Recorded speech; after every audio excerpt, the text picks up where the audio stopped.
this is March favorites, and I actually don't have too many things. I don't know what happened where I tend to just gravitate towards the same sort of little batch, whereas before, last year, I was like, oh my gosh, I found so many stuff. So, I think I've narrowed down the criteria of things that I really use a lot. Can I say more reallys? Oh my god, let's just get started. Okay, so the first thing is a skincare product because, as you know, my face has been freaking out as of late. So this, the Decleor Balm, and this one is the Iris. Now, I have been using the Essential Balm, I believe, and then I couldn't find it anywhere. I thought they had actually discontinued it, like, you know, God knows they discontinue everything that I love. But then somebody said, no, they didn't. I don't know, I haven't seen it yet, but I decided to go into the Iris, which is made for a little bit more mature skin. And it's just as wonderful and just as fantastic, and I love it. It really calms the skin. For those of you who really suffer from, you know, flaky and dry patches, which I did when I was younger, I don't know why. It's not quite like that anymore.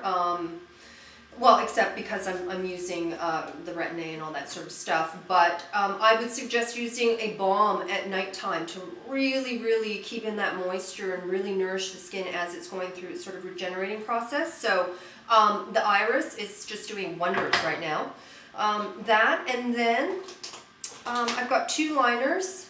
The Annabelle Black, I think I showed it in a haul. I use the bronze all the time, and I had so many different black liners, so I was like, oh god, you know, do I need another one? But I thought I'd try Annabelle because it's my favorite, not waterline, lash line pencil in bronze, and I love it in black.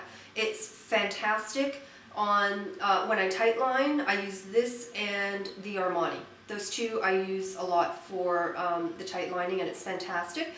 Unfortunately, Canadian, very inexpensive. This is a drugstore Canadian liner there. And then I also showed this one, which is the Sue Devitt Eye Intensifier pencil in Noir.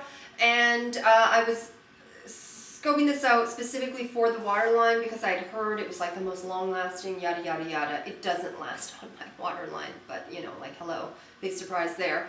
The thing that I do love about it is it's probably one of the blackest pencils I've ever seen, and when I do use it on the waterline, which is what I'm doing today, at least, I mean, it doesn't stay there, but at least when it starts sort of smudging, it's not a hot mess. It actually smudges really nicely and kind of just melts into the lash line. So love that. There's actually one or two other pencils that do that as well. And then there's some that once it starts, it's just like hideous and just, oh, it's gross. So that's not one of them.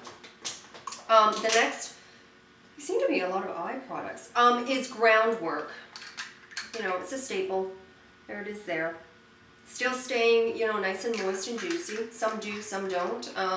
But I'm really digging that. Again, I don't do anything but just finger in that. It's one of those really sort of fast. You don't really want to put on makeup, but you don't want to scare the neighbors. So it's one of those.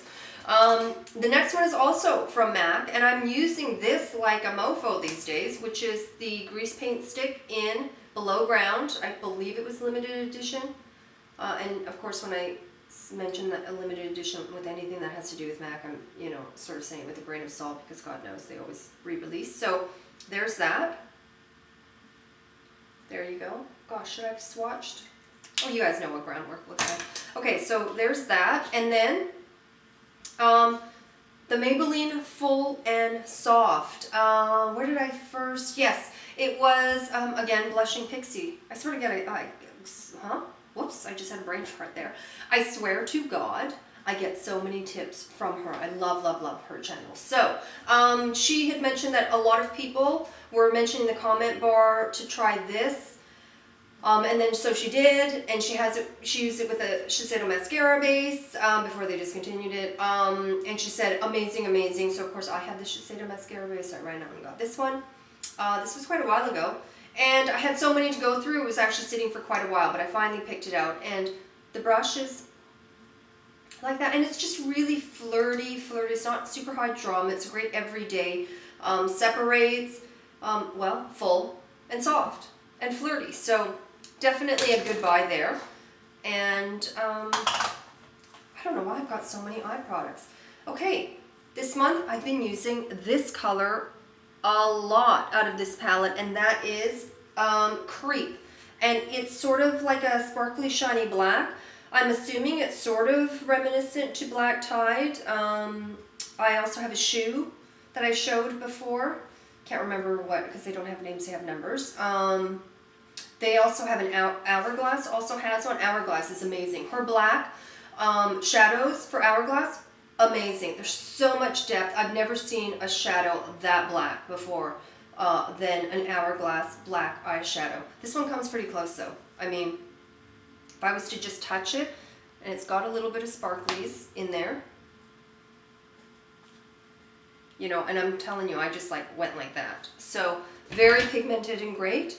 The next one is a cheek product, and it's the Giorgio Armani Sheer Cream Blush number 1. Now, they don't have it in these full sizes. I'm going to almost hit pan one of these days here. I don't know if I can show it to you because it's such a tawny color. It might not really show.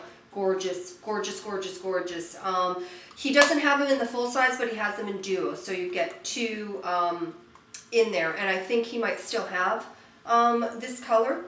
I don't know if it'd be called number 1, but hopefully somebody at your counter will remember what number 1 looks like. It's just gorgeous. His cream blushes are gorgeous. They're cream to powder, so it really does have a powder finish, but they're just such a dream, and they have such a beautiful sheen. There's so much dimension to it. You know, they don't do, well, as you know with Armani, it's a very sort of, it's a little bit higher end, but the finishes are all much more sophisticated. Oh God. You know what? That makes me sound like such a Goomba. Sophisticated and very she. No, I don't mean it like that.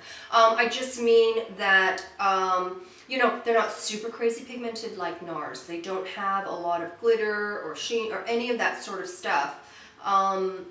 Because it's just not what that line is about. Probably because the demographic is a little bit of an older woman, and she might not want to walk around with super glittery, and it's better to sort of build than to just have like kapow crazy, you know, pigmentation. So it suits the demographic that they're looking for. It's very sort of understated. The quality is superb. The finish of them are all superb. It's if you're looking for that, like, you know, factor that NARS gives you, Giorgio Armani is not that line.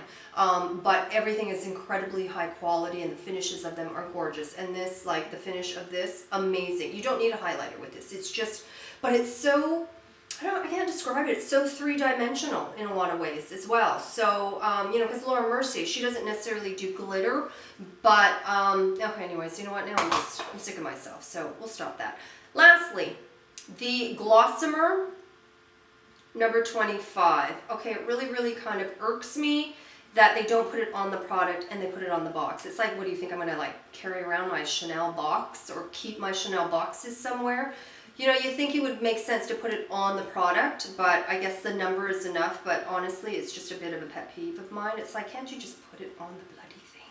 Everyone else can, why can't you? So, yeah. Anyways, there's the color there. And it's pink. I don't know what's going on with me, people. Maybe it's like brand new year or something, but I'm sort of slowly delving back into the pinks. I was like a no pink for a really long time and just did peaches. Now I'm slowly, it's that Love Shuka lipstick that just really has gotten me. So anyways, there you go. That's it. That's actually really, really nice. Here, let me just... I still had the black from the Urban Decay, so now it's like this gross black pink gloss. Anyways, you know what? Forget you even saw that. So there's the favorites, not too many. I'm trying to get, you know, these in here quick and dirty like. So hopefully you enjoyed that, and I will see you soon.